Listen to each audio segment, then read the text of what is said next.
दिल के अरमा आंसुओं में बह गए।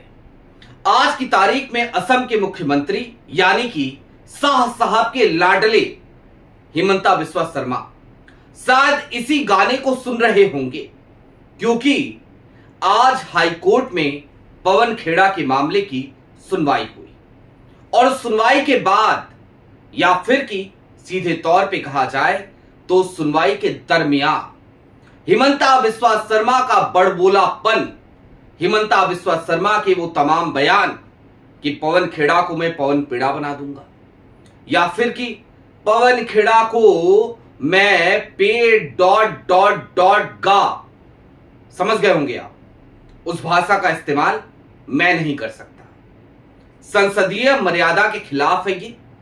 वो शब्द ही अपने आप में शोभा नहीं देता, लेकिन हिमंता उस शब्द का इस्तेमाल कर रहे थे और उन तमाम बड़बोलेपन बयानों की वजह से आज हिमंता को उन्हीं के राज्य की हाईकोर्ट ने फटकार लगाई। कुल मिलाकर यह समझिए कि बीते कुछ दिनों से जो बातें मैं लगातार कह रहा हूं, ये हिमंता के दिन लद गए हैं, आज उस पर एक और मुहर लग गई। सारी बातें जरा विस्तार से करेंगे।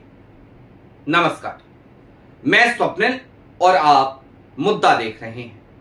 दोस्तों, आगे बढ़े उससे पहले वही छोटी सी अपील। मुद्दा इन दिनों एक गंभीर आर्थिक संकट से जूझ रहा है। एक तरफ हमारे मेन बैंक अकाउंट्स बीते लंबे समय से फ्रीज चल रहे हैं, तो दूसरी तरफ हमारे 2.5 साल पुराने चैनल को हमसे लंबे समय तक छीन कर रखा गया था। ऐसे में डे टू डे ऑपरेशंस में मुद्दा को काफी मुश्किलों का सामना करना पड़ता है। लिहाजा आपसे गुजारिश है, यदि आप चाहें तो स्क्रीन पर दिख रहे क्यूआर कोड या फिर के नीचे दिख रहे यूपीआई नंबर्स के जरिए मुद्दा की छोटी छोटी मदद जरूर कीजिएगा, ताकि हमारी बेबाकी यूं ही बरकरार रहे और हम कम से कम हिमंता बिस्वा शर्मा जैसे बड़बोले मुख्यमंत्री की पोल खोलते रहे। मोदी जी की तो बात ही क्या है, उनकी तो रोज ही खोलते हैं। खैर, हमने आपको कल की तारीख में भी बताया था कि पवन खेड़ा असम हाई कोर्ट पहुंच गए हैं और यह भी बताया था कि गुवाहाटी की निचली अदालत का फैसला हिमंता बिस्वा शर्मा के खिलाफ आया है।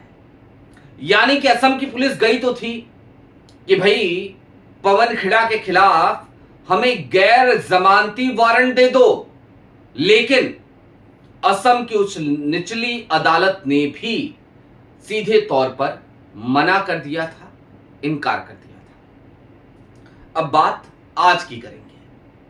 आज की तारीख में पवन खेड़ा की याचिका थी। पवन खेड़ा असम की हाई कोर्ट में शनिवार को पहुंचे थे, लेकिन शनिवार और रविवार को छुट्टी थी। सोमवार को उनका मामला सूचीबद्ध हुआ और आज उस मामले की सुनवाई हुई। पवन खेड़ा ने सीधे तौर पर एक ही मांग की थी कि मुझे अग्रिम जमानत दे दी जाए और इस मामले पर आज जस्टिस पी सैकिया की बेंच ने सुनवाई करी। पी सैकिया की बेंच जब सुनवाई कर रही थी तो आपको पता है सत्ता का अहंकार कितना था, हिमंता बिस्वा शर्मा का घमंड कितना था। अगर समझना हो तो इस बात से समझिएगा कि आज की तारीख में जज साहब ने सीधे तौर पे ये पूछा जस्टिस सैकिया ने कि भाई अटॉर्नी जनरल कहां है। पता चला वो तो मामले की सुनवाई में आए ही नहीं, क्योंकि उन्हें ये मामला बड़ा महत्वपूर्ण नहीं लगा। उनको लगा क्या फर्क पड़ता है, पूरी मशीनरी अपने साथ है। भाई इस समय आचार संहिता लागू है, चुनाव आयोग किसके साथ है ये कहने की जरूरत नहीं। वो बात ज्ञानेश कुमार का आयोग बार बार चीख चीख के कह रहा है तो वो नहीं आए, लेकिन वो भूल गए थे शायद कि भाई आज की तारीख में भी इसी न्यायपालिका में कुछ जजेज ऐसे हैं, कुछ मिलॉर्ड्स ऐसे हैं जो इस तरीके के सत्ता के दबावों के अंतर्गत काम नहीं करते, जो केसेस छोड़ देते हैं या फिर के इस्तीफा दे देते हैं, लेकिन कम से कम फैसला वही सुनाते हैं जो फैसला न्याय संगत होता है। अब पवन खेड़ा के मामले में मैं पहले क्लियर कर दूं, आज कोई फैसला नहीं आया। जस्टिस पी सैकिया ने फैसला सुरक्षित रख लिया है, लेकिन वो जो सुरक्षित फैसला है ना, वो 100% पवन खेड़ा की अग्रिम जमानत की याचिका की मंजूरी है। अब ये बात मैं इतने दावे के साथ कैसे कह रहा हूं, वो इस वीडियो के अंत तक आपको समझ में आ जाएगा, लेकिन थोड़ी देर और बने रहिएगा, 2-3 मिनट, ताकि आपको कुछ चीजें और समझ में आ जाए। दरअसल इस सारे मामले की शुरुआत वहीं से तो हुई थी, 5 अप्रैल की उस प्रेस वार्ता से, जिसमें पवन खेड़ा ने कुछ आरोप लगाए थे। उन आरोपों में क्या पवन खेड़ा ने इस बात का दावा किया था कि मैं 100% सही हूं इन आरोपों में? जवाब है नहीं। उन्होंने सीधे तौर पर इस देश की केंद्रीय एजेंसियों और इस देश की केंद्र सरकार से मांग करी थी कि इन तमाम मामलों की जांच की जाए। हुजूर, आपकी अदालत में मामला है, जांच करिए, पता करिए, दूध का दूध और पानी का पानी करिए, क्योंकि अगर कोई सिटिंग चीफ मिनिस्टर इस तरीके की कुकृत्यों में सम्मिलित है तो बड़ा गलत है। यह पवन खेड़ा का स्टेटमेंट था उस दिन का। अब अदालत में क्या चल रहा है और अब तक क्या क्या चला? तेलंगाना हाई कोर्ट ने पवन खेड़ा को राहत दी, लेकिन सुप्रीम कोर्ट ने पवन खेड़ा को मिली हुई इस राहत पर स्टे लगा दिया, रोक लगा दी, और उसके बाद से भक्तों के खेमे में पूरी तरीके से एक जश्न का माहौल था। भक्त इस बात का जश्न मना रहे थे कि अब तो पवन खेड़ा पवन पेड़ा बन जाएंगे, क्योंकि हिमंता बिस्वा शर्मा जिस वक्त पे चुनाव चल रहे थे उनके राज्य में, वो अपने चुनाव पे ध्यान देने की बजाय पूरा फोकस 5 अप्रैल के बाद से लगातार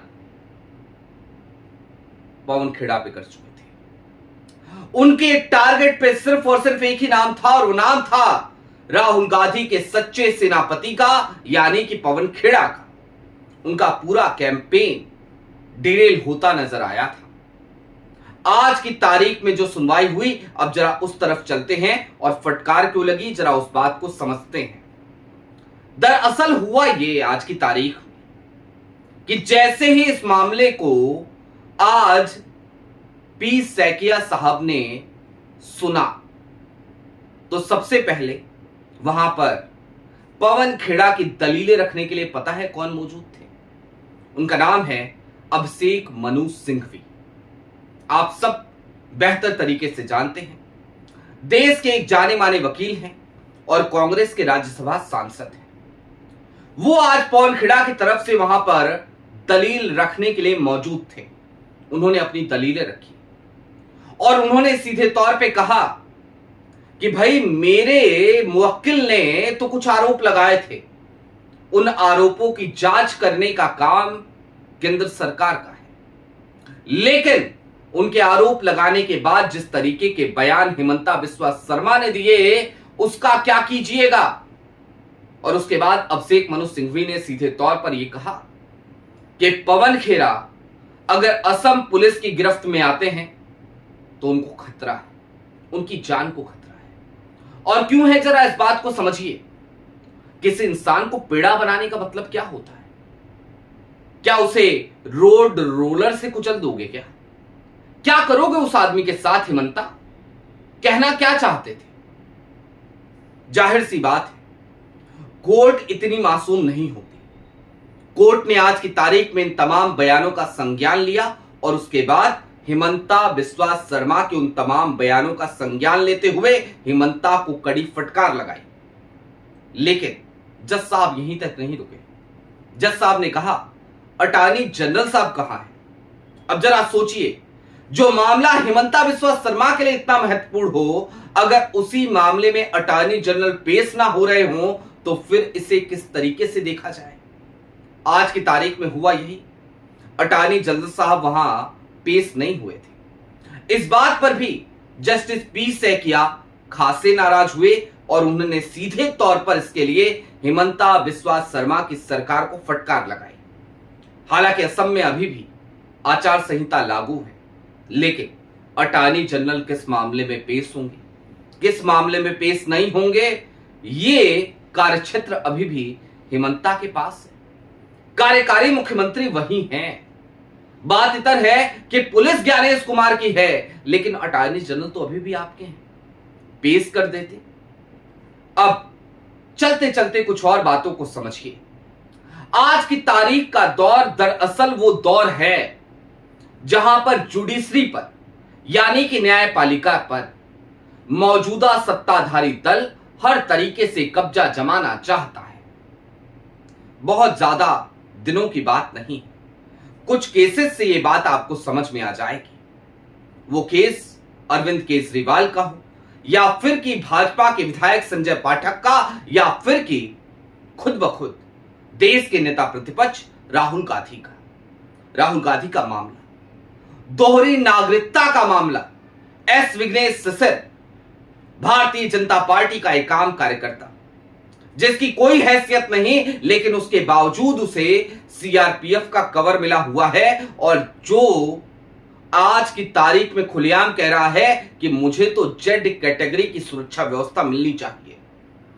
वो एस विघ्नेश सिसर एक जज साहब को धमकी देता है खुलेआम ट्विटर हैंडल पर, और उसके बाद जज साहब यानी कि इलाहाबाद हाई कोर्ट की लखनऊ बेंच के जज सुभाष विद्यार्थी वो उस केस से खुद को अलग कर लेते हैं, वो रिक्यूजल ले लेते हैं। इसी तरीके का एक मामला आया था 2025 में। भारतीय जनता पार्टी का एक विधायक संजय पाठक वो खुले तौर पर उसी जज को फोन करता है जिन जज साहब की अदालत में उसका मामला चल रहा था, खनन का और हजारों करोड़ों के गबन का। उसके बाद मध्य प्रदेश हाई कोर्ट के जस्टिस विशाल मिश्रा वो उस केस से खुद को अलग कर लेते हैं। अब ये दो केसेस आपने सुने ना, तो तीसरा केस भी सुनिए।